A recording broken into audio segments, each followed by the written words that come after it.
하나님께서 예수 그리스도를 통하여 은혜 주시기를 원합니다. 너희는 세상의 빛이요 또 소금이요 라는 제목의 말씀입니다. 너희는 세상의 빛의 역할 또 소금의 역할을 하라라는 그런 말씀이죠.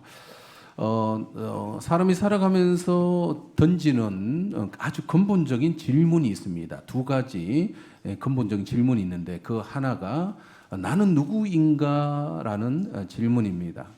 이것은 정체성에 대한 질문이라 할 수가 있는데, 이 나에 대한 정체성에 대한 질문은 내가 어디에 있든지 또 내가 무슨 일을 하든지 나는 누구인가라는 그 질문에 대한 답을 가지고 나는 이런 사람이야, 그 답을 가지고 이제 살아가게 되는 것이죠. 둘째는 그렇다면 나는 무슨 일을 해야 하는가입니다. 인생을 살아가면서 그런 질문을 던지더라는 것. 나는 무슨 일을 해야 되는가? 그것은 정체성에서 따라오는 역할에 관한 질문이라 할 수가 있습니다. 내가 누구인가? 나는 무슨 일을 해야 하는가? 내가 속한 공동체나 관계 속에서 마땅히 해야 할 나에게 주어진 그 역할, 그 일을 우리는 하게 되는 거죠. 따라서 이 정체성과 그에 따르는 역할은 서로 연결이 되어져 있습니다. 이런 학문적인 이제 정리는 좀 어렵게 느껴지죠. 쉽게 말해서 여러분, 내가 누구인지 모르고 살면 삶의 목적과 방향을 잃어버리더라는 것이죠. 여러분, 내가 그 가정에서는 여러분 나의 정체성은 뭐예요? 가정에서는 대부분 이제 부모라는 정체성을 가지고 있습니다. 이것은 자녀가 태어나는 순간에 부여받는 것이죠. 그래서 나의 정체성은 부모로서, 특히 아버지 혹은 어머니로서 자녀를 사랑하고 양육하고 보호해야 하는 역할이 따라오는 것입니다. 왜냐하면 내가 부모이기 때문에, 내가 아버지라는 그 인식이 있기 때문에 그것은 자녀들을 향한 그런 역할을 하게 된 거죠. 그런데 그 역할을 하지 못하면 가정에서 문제가 생기더라는 거죠. 여러분, 학생이라는 정체성은 무슨 일을 하게 만들까요? 내가 학생이라 하면 뭘 해야 됩니까? 공부를 하게 되는 거죠. 그런데 내가 학생이라는 신분을 망각하면 이 공부도 안 하고 막 이상한 짓을 하게 되더라는 거죠. 여러분, 운동선수라는 정체성을 갖고 있는 사람은 뭐에 매진하겠어요? 운동이라는 것에 매진을 그 일에 하게 되는 것입니다. 여러분, 우리는 대한민국에 태어났기 때문에 자동적으로 무슨 정체성이 부여됐냐면 대한민국의 국민이라는 정체성이 부여됩니다. 어디 가든 내가 외국에 나가도 나는 어느 나라 사람인 거예요. 대한민국 사람이 되는 거죠. 그걸 정체성이라 합니다. 그래서 대한민국의 사람은 여러분 일본과 축구 경기하면 어느 나라를 응원하게 돼 있을까요? 대한민국을 응원하게 되어 있는 거예요. 나의 정체성이 대한민국이라는 국민이기 때문에 그러합니다. 그래서 외국에 나가면 우리나라 태극기를 보면 가슴이 뭉클해지든 아니면 우리나라 기업의 마크를 봐도 이야, 우리나라가 이렇구나, 그런 자부심을 가지게 됩니다. 그렇다면 여러분 지금 살아오면서까지 나는 어떤 정체성을 가지고 살았는지, 그리고 그에 따른 나의 역할은 어떤 것이었는지를 한번 생각해 봤으면 합니다. 이걸 모르고 무조건 열심히 살았다가 아니라 나는 누구이며 무슨 일을 해야 하는가, 혹 정체성이 흔들리진 않습니까? 나는 요즘 뭘 하고 있는지 모르겠어. 이렇게 되면 내 남은 인생도 뭘 하며 살아야 되는지를 모르게 된다는 거죠. 사랑하는 성도 여러분, 우리의 신앙이라는 것은 내가 누구인지를 분명히 깨닫게 하는 것입니다. 나는 누구인가라고 했을 때 우리는 뭐라고 고백했냐면, 신앙의 고백은 나는 예수님 믿는 사람입니다 라고 고백을 하게 된다는 거예요. 따라합시다. 나는 예수님 믿는 사람입니다. 이게 나의 정체성인 거예요. 내가 집에 있으나 회사 가나 친구 만나나 늘 나는 어떤 사람인 거예요? 나는 예수님 믿는 사람이 된 거예요. 그러면 예수님 믿는 사람으로서 나는 무슨 일을 해야 하는가가 반드시 따라오게 되어져 있습니다. 예수님 믿는 사람으로서의 역할이 있더라는 거죠. 그 역할을 오늘 본문에서 너희는 세상의 빛의 역할, 소금의 역할을 해야 된다라고 말씀하고 계십니다. 우리는 답을 딱 가지고 우리는 살아가는 것이죠. 나는 예수님 믿는 사람으로서 예수 그리스도 하나님 나라의 영광을 위하여 나는 살겠다라는 이 정체성을 가지고 우리는 가정생활, 직장생활, 이웃과의 친구와의 어떤 그런 일을 하는 것이죠. 그런데 이 정체성을 잃어버리면 내가 요즘 뭘 위하여 살고 있는지를 잃어버리게 되는 것이죠. 오늘 본문에서 예수님은 산상수훈을 통하여 이 사실을 우리에게 또다시 일깨워주고 계십니다. 내가 누구이며 무슨 일을 해야 하는가. 먼저 13절 상반절의 말씀을 한번 읽어볼까요? 13절 상반절의 말씀 시작.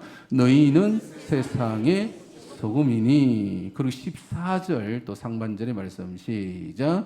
너희는 세상의 빛이라. 산상수훈의 말씀 마태복음 5장 6장 7장이라 지난 시간에 말씀드린 바가 있습니다. 예수께서 산 위에 오르사 12제자를 택하신 이후에 이 산상수훈의 교훈을 말씀하고 계십니다. 이는 구약 시대의 어느 장면과 서로 맞출 수 있다 했죠? 시내산에서 십계명을 받는 장면과 같은 구조를 이루고 있다라고 말씀드린 바가 있습니다. 십계명은 이스라엘, 구약의 이스라엘 백성들이 하나님의 백성으로서 지켜야 될, 하나님의 백성으로서의 정체성을 잃어버리지 아니하고 지켜야 될, 어떻게 살아가야 하는지에 대하여 말씀하신 것이 십계명입니다. 마찬가지로 이 산상수훈은 예수께서 12제자를 확정하시고 또 그들을 통하여 장차 예수님을 믿게 될 그 사람들, 특히 하나님의 자녀라는 정체성을 가지고 내가 어떻게 살아가야 하는지에 대하여 말씀하신 것입니다. 구약의 십계명의 말씀과 신약의 이 산상수훈의 말씀은 같은 권위를 가집니다. 또 구약에서 십계명을 말씀하신 분이 누구시라 했죠? 창조주 하나님이시고, 산상수훈에서 말씀하시는 분은 예수님이시니까 두 분은 같은 권위를 가지고 말씀하고 계십니다. 그래서 예수님은 너희는 세상의 소금이다, 너희는 세상의 빛이다 라고 지금 말씀하고 계시는 거죠. 이때 너희는 누구를 의미하는 것인가, 누구를 가리키는가? 여러분 1차적으로 그 장소에 있는 예수님의 12제자를 가리키고 있습니다. 예수님께서 수만 명 중에, 그를 따르는 수만 명 중에 12를 택하시어 그들에게 이제 이 말씀을 주고 계시죠. 예수님을 따르는 제자, 예수는 스승이시요 그 제자라는 스승과 제자와의 관계가 맺어진 그 12제자를 향하여 너희는 이렇게 말씀하십니다. 그런데 뿐만 아니라 이 너희는 이라는 단어 속에는 12제자로 말미암아 형성될 예수님을 믿게 되는 사람들도 그 속에 포함되어져 있다는 사실을 기억해야 됩니다. 그러면 저와 여러분들도 너희는 이라는 이 단어 속에 포함되어져 있는 것이죠. 왜? 우리는 누구를 믿고 있죠? 예수님을 믿고 있고 예수님의 제자로 따르고 있는 것입니다. 예수님을 믿고 따르는 사람이라는 분명한 정체성이 우리에게 있는 거예요. 또 이들은 하나님의 자녀라는 칭호도 따라오는데 요한복음 1장 12절 13절 예수님을 믿는 사람은 어떤 권한이 주어지는가? 12절 13절 시작. 영접하는 자 곧 그 이름을 믿는 자들에게는 하나님의 자녀가 되는 권세를 주셨으니 이는 혈통으로나 육정으로나 사람의 뜻으로 나지 아니하고 오직 하나님께로부터 난 자들이니라. 이 정체성이 우리의 신앙의 출발점이라고 말씀드릴 수가 있습니다. 나는 누구인가? 이런 어떻게 대답해야 된다고요? 예수님 믿는 사람이다. 또 나는 누구인가? 하나님의 자녀이다라는 정체성이 따라오는 거죠. 물론 여러분이 가정에서는 아버지라는 정체성이 있습니다. 또 가정에서 어머니라는 정체성이 있습니다. 회사 가면 회사를 운영하시는 분은 사장이라는 정체성이 있고, 직원이라면 직원의 정체성이 주어져 있죠. 여러분, 우리는 앞에서 말씀드렸듯이 대한민국의 국민으로서의 정체성도 있습니다. 그런데 이 많은 그런 정체성 중에 우리에게 가장 큰 영향을 끼치고 내가 돌이켜보면 나를 나대게 지금까지 내가 흔들리지 아니하고 나를 지켜준 내 스스로 인식함에 있어서 가장 중요한 정체성은 무엇이어야 하는가? 여러분, 무엇입니까? 나는 예수님 믿는 사람이다. 따라합니다. 나는 예수님 믿는 사람이다. 이게 흔들리면 안 된다는 거예요. 정체성은 어디 가든 무슨 일을 하든 흔들리지 않는 것이 정체성인데, 내가 예수님 믿는 사람이다 이꼬르 내가 하나님의 자녀이다라는 것은 절대로 흔들려서는 안 된다는 거예요. 분명한 자기 인식이 이게 가지고 우리는 살아가야 하는 것입니다. 그러면 그 다음으로 따라오는 것이 뭐라고요? 정체성, 그 다음은 어떤 역할을 해야 하는가가 따라오게 되더라는 거죠. 그래서 오늘 예수께서 말씀합니다. 13절 전체를 읽을까요? 시작. 너희는 세상의 소금이니 소금이 만일 그 맛을 잃으면 무엇으로 짜게 하리요? 후에는 아무 쓸데없어 다만 밖에 버려져 사람에게 밟힐 뿐이니라. 예수님 시대의 소금은 흔한 것이 아니었어요. 요즘은 소금이 흔하죠. 그런데 그 당시에 소금을 구하기가 매우 어렵고, 그래서 소금을 화폐 대신 사용하기도 했어요. 예를 들어 로마 군인들의 월급을 뭘로 줬냐면 소금으로 줬어요.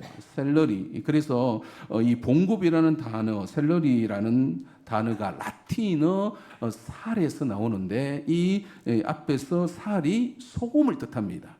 소금이 화폐 기능을 한 적도 있다라는 거죠.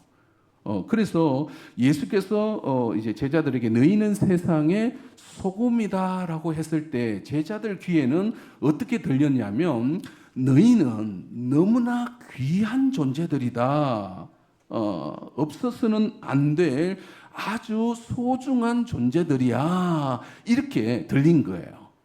우리는 소금은 너무 흔한데 이렇게 하지만 예수님 당시에는 소금은 너무나 귀한 것이었다. 저와 여러분들도 그러한 존재임을 여러분 믿으시기 바랍니다. 예수님 믿는 사람 한 사람 한 사람, 하나님의 자녀들 한 사람 한 사람은 너무나 소중하고 귀한 존재임을 우리는 인식해야 된다는 거예요. 그래서 때로 나 같은 사람 뭘 하나 이렇게 말해서는 돼야 안 돼요. 하나님의 입장에서 보면, 예수님의 입장에서 보면 한 사람 한 사람은 마치 소금과 같은 그런 존재들인 거예요. 너무나 귀한 존재들이다. 왜 또 그렇게 귀한 존재인가? 여러분, 소금은 어디에 필요하죠? 음식에 간을 맞추는데 이제 소금이 필요합니다. 여러분, 맛이 없다라고 했을 때는 거의가 이제 간이 안 맞을 경우가 있어요. 그래서 맛을 내기 위해서는 반드시 소금의 역할이 필요합니다. 또 소금의 역할 중에 하나가 이 부패를 막아요. 고기나 생선이 빨리 부패되는 것을 막기 위하여 소금에 절여 넣는데, 특히 이 갈릴리 호수 주변에는 물고기 잡는 일이 있었기에 물고기가 쉽게 부패하지 아니하도록 소금을 이제 절여 넣어서 음식을 보관하는 데 사용되기도 했습니다. 그래서 본문에 짜게 한다는 표현이 있어요. 간을 맞춘다는 표현이 아니라 짜게 한다는 것은 부패를 막기 위한 그런 단어로 쓰여지고 있는 것입니다. 이 소금의 역할이 중요하다. 그런데 그 역할을 누가 하라는 거예요? 너희는 세상의 소금이다. 이때 너희는 누구라 했죠? 예수님 믿는 사람, 하나님의 자녀들은 세상에 어떤 역할을 해야 된다? 소금의 역할을 해야 된다는 거죠. 소금의 역할이라는 것은 맛을 내고 또 부패를 막아내는 그런 일들을 하라는 것입니다. 여러분, 세상은 죄로 인하여 살맛을 잃어버리는 그러한 경우가 있습니다. 그래서 심지어 어떤 분들은 막 자살하기도까지 하죠. 이러한 이 세상의 죄로 인하여 서로 갈등하고 미워하고 또 가진 자와 가지지 못한 자의 이 갈등, 배운 자와 배우지 못한 자의 갈등, 또 여당과 야당과의 그런 갈등 속에 이 서로 다투고 분열하는 것이 결국은 죄로 인한 것입니다. 이 죄로 인한 것, 또 부정과 부패와 비리가 세상 곳곳에 이제 도처에 있더라는 거죠. 뇌물을 주고 뇌물을 받고 그런 것을 통해서 점점 살맛을 잃어가는, 힘이 세상을 지배하는 그런 과정에서 피해를 보는 사람들이 많이 있습니다. 그것은 결국은 죄의 속성으로 인한 것이고, 부정과 부패, 썩어가는, 냄새나는 그런 것들이 많이 있습니다. 그런데 이걸 누가 막고 살맛나는 세상을 만들어야 될 책임이 있다고요? 예수님은 너희는 세상의 소금이다라고 말씀하고 계시는 것입니다. 여러분, 예수님 믿는 사람, 저와 여러분들 하나님의 자녀로서 세상에 들어가 소금의 역할을 해야 함을 여러분 믿으시기 바랍니다. 여러분, 가정에서 내가 예수님 믿는 사람으로서의 정체성을 가지고 부부 생활을 해야 되고 부모와 자녀와의 관계를 이루어 가야 하는 것입니다. 힘든 거 있다면 결국 내가 예수님 믿기 때문에 그걸 인내하고 참고 견뎌낼 수 있는 힘이 우리에게 있는 것입니다. 여러분, 직장 생활을 하거나 사회 생활을 할 때 여러분 부패함이 있고 뭐 뇌물이 오고 가고 그러한 곳에 내가 그러한 일에 앞장서는 것이 아니라 그걸 막아내는, 부패하지 아니하도록 타락하지 않도록 막아내는 역할을 누가 해야 되는 거예요? 예수님 믿는 사람, 하나님의 자녀가 그 일을 해야 하는 것입니다. 여러분, 지역사회에 내가 존재함으로, 우리 교회가 존재함으로 이 지역사회가 더 살기 좋은 곳이 되고 더 좋은 곳으로 바뀌어져 간다. 매곡교회가 이 양동에 있음으로써 더 좋은 곳으로 만들어가는 그런 노력을 우리는 해야 하는 것이죠. 그게 무슨 역할이다? 소금의 역할. 그런데 여러분, 그 역할을 하지 못하면 어떻게 된다 했죠? 만일 그 맛을 잃으면 무엇으로 짜게 하리요? 무엇으로 그것을 부패를 막아낸단 말이요? 죄의 속성으로 살아가는 자들은 당연히 그렇게 살아가지만 이미 죄를 회개하고 하나님의 자녀가 된 우리가 그렇게 살아서는 안 된다라고 말씀합니다. 무엇으로 짜게 하리요? 오히려 우리가 쓸모없는 자가 그때서야 되어버리는 것입니다. 다만 밖에 버려져 사람들에게 밟힐 뿐이다. 그 역할을 하지 못하면 교회가 때로는 이제 조롱을 받게 되고, 교회는 있으나 마나한, 예수님 믿는 사람이 있으나 마나한 그런 사람이 되어버린 것입니다. 때로는 교회가 막 싸우고 다투고 이렇게 하면 세상으로부터 오히려 비웃음거리가 되는 그런 경우도 있습니다. 너희는 세상에 소금의 역할을 해야 함을 여러분 믿으시기 바랍니다. 두 번째는 뭐라고 말씀하고 계십니까? 우리 14절 15절 읽어볼까요? 시작. 너희는 세상의 빛이라. 산 위에 있는 동네가 숨겨지지 못할 것이요 사람이 덩굴을 켜서 말 아래에 두지 아니하고 등경 위에 두나니 이러므로 집 안 모든 사람에게 빛이 너니라. 너희는 세상의 빛이라 라고 말씀하고 계십니다. 여러분, 빛도 이 세상에 반드시 필요한 존재이죠. 여러분, 빛이 없다면 무엇이 임합니까? 어둠이 임하죠. 그래서 빛의 반대말은 어둠일 수밖에 없습니다. 어둠은 죄와 연관성이 아주 깊습니다. 여러분, 우리 안에 어둠이 찾아왔을 때 어떤 현상이 일어날까요? 어둠의 요소들. 내 마음에 요즘 어둠이 꽉 들어와 있다. 두려움이, 절망감이, 또는 근심이, 걱정은 다 어둠의 요소인 거예요. 또 그것으로 갈등을 일으키고 다툼을 일으키는 것은 다 어둠입니다. 부부간에 서로 믿지 못하고 신뢰하지 못하는 것도 어둠이 가로막고 있는 것이죠.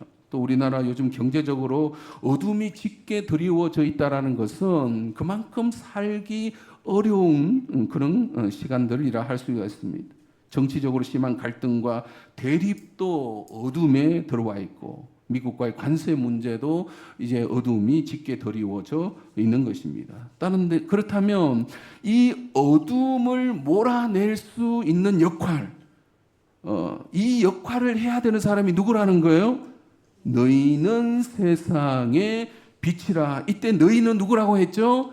예수님 믿는 사람, 하나님의 자녀들, 바로 저와 여러분들에게 그 역할을 주셨음을 여러분 믿으시기 바랍니다. 너희가 빛의 역할을 해야 하느니라. 빛을 비추어라. 어두움을 물러가게 하라. 모든 사람을 환하게 비추어라 라고 말씀하고 계시는 것이죠. 근데 때로는 자괴감이 들 때도 있어요. 나 같은 사람이 뭘 할 수 있단 말인가. 여러분, 우리는 스스로 빛이 될 수 없습니다. 나도 내 능력을 알고 있기 때문에. 그러면 어떻게 빛을 비추어라 말인가? 참 빛은 누가 되시죠? 예수 그리스도가 참 빛이십니다. 그럼 그 예수님은 어디에 와 계시죠? 내 마음 안에, 내 영혼 안에. 예수님을 영접한 자에게는 이미 빛을 품고 살고 있는 것입니다. 그래서 예수님을 더 간절히 원하고 예수님을 더 찾으면 내 안에 있는 어두움은 떠나갈 줄 여러분 믿으시기 바랍니다. 근심이 찾아오면 근심을 묵상해서는 안 되는 거예요. 그러면 누구를 우리는 묵상해야 됩니까? 예수님을 더 생각해야 됩니다. 요즘 자녀들 향한 너무 근심이 있어, 걱정이 있어. 계속 그것만 묵상하면 뭐만 남겠어요? 근심이 남아 있는 거예요. 그런 게 찾아왔을 때, 내 마음에 찾아왔을 때 내 마음은 누구를 향하여야 된다? 예수님을 구하여야 되는 거죠. 예수님께 더 내 마음을 드려야 됩니다. 그러면 내 마음이 환하게 되고 그 근심은 사라질 줄 믿습니다. 또한 그 빛을 비추어라라는 것은 예수님을 전하는 것과 동일한 이치가 되는 것이죠. 어둠에 짙게 드리워진 곳에 예수 그리스도의 빛이 비추어지기를 나의 입의 고백을 통하여 그 사람에게도 빛이 비추어져야 된다는 거죠. 근심에 차 있는 그 사람에게 나는 할 수 없지만 내가 믿는 예수님이 너를 다시금 회복시키실 거야. 이런 말을 할 수 있어야 하는 것입니다. 여러분, 이 빛을 비추기 위하여 우리가 해야 할 일은 6절입니다. 같이 한번 볼까요? 시작. 이같이 너희 빛이 사람 앞에 비치게 하여 그들로 너희 착한 행실을 보고 하늘에 계신 너희 아버지께 영광을 돌리게 하라. 여러분, 빛이 비치는 거와 동일하게 표현된 단어가 있어요. 무슨 단어일까요? 빛이 비치는 거와 무슨 단어? 착한 행실을 보고라는 단어와 같은 뜻입니다. 그러면 누가 영광을 받으신다고요? 하늘 아버지께서 영광을 받으실 것이다. 그래서 여러분, 빛을 비춘다라는 것은 우리의 착한 행실이다라는 표현을 또 이어설 수가 있습니다. 예수님을 전한 것과 함께 우리는 뭘 해야 된다? 착한 행실, 선한 행위를 해야 된다는 거죠. 그래서 참 예수님 믿는 사람 다르구나. 또 교회 다니는 사람은 참 다르구나. 매국 교회 다니는 사람은 정말 다른 세상 사람들과 정말 다르구나. 이런 말들이 일어나야 하는 것이죠. 여러분, 이러한 착한 일의 일환으로 우리가 하늘군 카페를 운영하고 또 커피 교실도 하고 고프 교실도 하고 또 이번에는 영화 상영도 하고 이런 거를 하는 거죠. 지역 사회를 향하여 우리 교회가 할 수 있는 선한 일들을 행함으로써 빛을 비춤으로써 그들도 이 착한 일을 통하여 그들이 하나님께 영광을 돌리는. 외국 교회는 좀 다르구나. 예수님 믿는 사람은 다르구나. 이렇게 하나님께서 영광을 받아야 할 줄 여러분 믿으시기 바랍니다. 사랑하는 성도 여러분, 두 가지라 했습니다. 먼저 뭐라고요? 나는 누구인가? 여러분, 나는 누구인가? 그동안 살아오면서 어디에 가장 큰 정체성을 가지고 살아오셨는지요. 나는 누구인가라고 했을 때 어떤 사람은 아버지로서의 역할을 충실히 감당하신 분이 있습니다. 아니면 어머니로서 충실히 그 일을 감당한 분도 계시겠죠. 그런데 여러분, 신앙인은 그걸 더 뛰어넘어야 됩니다. 나는 누구인가라고 했을 때 우리가 고백해야 될 가장 중요한 나의 정체성은 뭐라고요? 나는 예수님 믿는 사람입니다. 따라합시다. 나는 예수님 믿는 사람입니다. 이것은 내가 가정이든 직장 가든 어디 가든 이것은 변함이 없는 거예요. 내가 하나님의 자녀라는 정체성은 변함이 없어야 합니다. 이게 가장 중요한 정체성이요. 그러면 그 다음 이어오는 것이 뭐라고요? 이어가는 것이 역할인 거예요. 무슨 역할을 해야 된다? 세상의 소금의 역할을 해야 되고 세상의 빛의 역할을 해야 하는 것입니다. 그런 마음으로 우리는 남은 인생을 살아가야 할 것입니다. 예수님은 너희는 세상의 빛이다, 소금이라고 말씀하셨습니다. 하나님 나라를 이루어가기 위하여 너희는 너무나 소중한 존재야, 너무나 귀중한 존재라고 말씀하고 계십니다. 우리 한 사람 한 사람이 그만큼 하나님 앞에서 소중한 존재로 우리는 살아가고 있는 거죠. 교회 안에서만의 소금이 아니요 세상의 소금이요 세상의 빛이라고 말씀하고 계시는 것이죠. 사랑하는 성도 여러분, 세상을 더 살맛나는 것으로 만들어 가시기 바랍니다. 가정생활, 여러분 더 내가 예수님 믿기 때문에 우리의 가정이 살맛나야 하는 거예요. 우리 자녀들이 살맛나야 하는 거예요. 여러분, 내가 예수님 믿기 때문에 우리 직장생활, 내가 하는 사업이라든지 주변에 누군가 관계를 할 때 여러분 좋은 관계를 계속 유지해 나가시기 바랍니다. 선한 일을 행함으로써 야, 예수님 믿는 사람 정말 다르구나, 정말 참 그리스도인을 내가 본다라는 그런 소리를 우리는 들어야 하는 것입니다. 우리가 양동이기 때문에 우리 매곡교회를 통하여 이 양동이 좀 더 살기 좋은 곳으로 만들어 가야 할 책임이 우리에게 있습니다. 그래서 우리가 세상 사람들 우리가 행하는 그런 일들을 보고 야, 하나님 아버지께 영광을 돌리는 그러한 삶을 우리는 살아가야 할 것입니다. 예수님 믿는 사람으로서 세상의 소금, 세상의 빛의 역할을 담당하시는 저와 여러분이 되시기를 주님의 이름으로 축원드립니다. 우리 이 찬양하면서 한번 다짐했으면 좋겠습니다.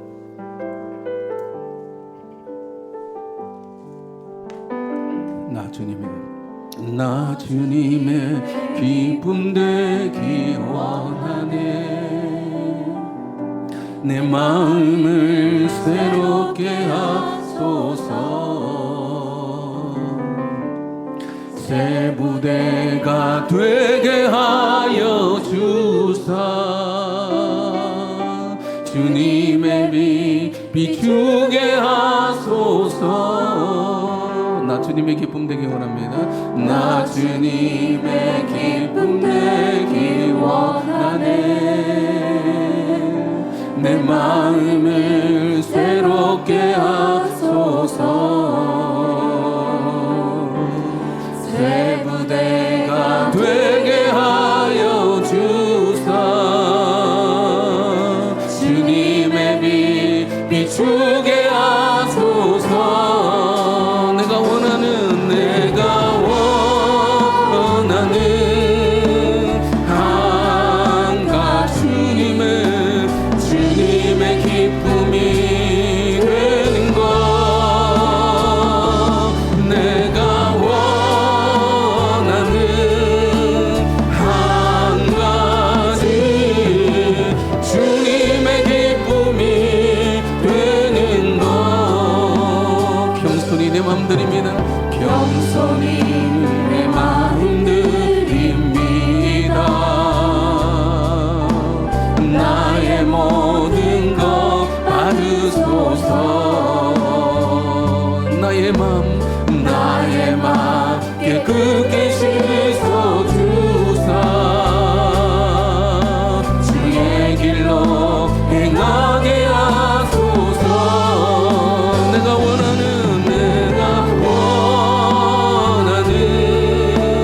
한 가지 주님의 기쁨이 되는 것. 내가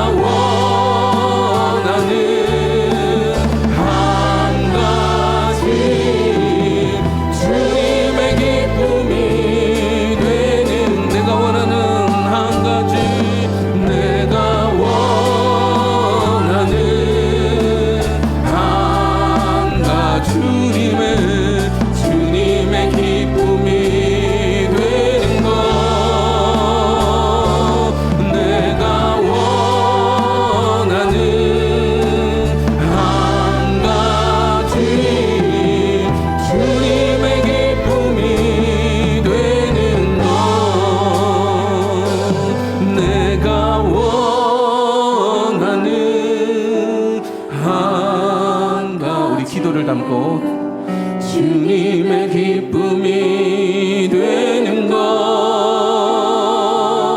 내가 원하는 한 가지 주님의 기쁨이 되는 것 내가 원하는 한 가지 그렇게 살겠습니다. 주님의 기쁨이 되는 것 내가 원하는 한 가지 주님의 기쁨이 되는 것 나는 누구인가? 여러분 한번 대답해 보실까요? 나는 한평생 살면서 나는 누구인가에서 최고의 자신의 정체성을 어디에 두고 살아오셨는지. 근데 여러분 예수님 믿는 사람은 바로 나는 예수님 믿는 사람이다라는 정체성을 가장 소중한 정체성을 가지고 살아야 됩니다. 다른 것이 앞설 수가 없는 것이죠. 나는 예수님 믿는 사람이기에 우리의 가정, 내 직장, 또 이익과의 관계, 이 양동에서 나의 역할 이게 다 역할에 해야 할 일들이 이어져 가는 것입니다. 여러분 우리가 이런 정체성을 갖고 있다면 하나님 아버지도 가만히 계실 수는 없는 것이죠. 하나님 아버지는 하나님 아버지로서의 정체성을 가지고 우리를 도우시고 자녀가 잘 되도록끔 이끌어 가실 것입니다. 근데 자녀들이 우리가 그 정체성을 안 가지고 지 마음대로 살아가는데 하나님께서 따라갈 수가 없는 거예요. 주님 내가 예수님 믿는 사람으로 하나님의 자녀로 살겠습니다라고 분명한 정체성을 가지고 살겠습니다. 그에 따른 역할을 감당하게 하여 주시옵소서. 가정에서 그 역할, 또 직장에서 친구와의 관계, 동아리에서 또 내가 해야 될 이 양동에서의 이 삶, 내 직장에서 내가 하는 역할이 하나님의 자녀로서 예수님 믿는 사람으로서 그 일을 감당케 하여 주시옵소서. 함께 동성으로 다짐하며 기도하며 나갑니다.